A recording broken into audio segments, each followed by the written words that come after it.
Ito po yung muhon, ito po yung boundary ng lupain. Yan, private property talaga siya kasi nabakuran. Paikot na ganyan. Yung mga residente po na yan, yan po yung boundary, yan po yung yung paikot na yan. Ito po yung loob mismo ng property. Napakaganda ang loob. Yan, napakalawak. May mangga. So napakaraming puno.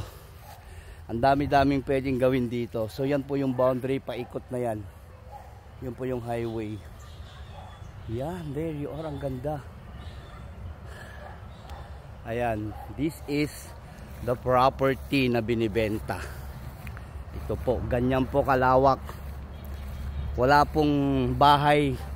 Ang matatanggal lang na bahay, yung nasa gilid ng kalsada na 4 na bahay ay ang usapan dyan, pag nabenta na, pag nabili, yung may-ari nitong property nito, siya na po bahala magpaalis doon sa 4 na bahay doon sa gilid ng kalsada. Yun. Ayan po.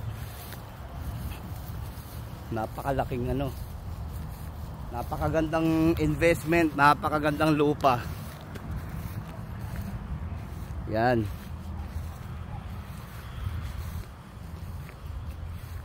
So yun.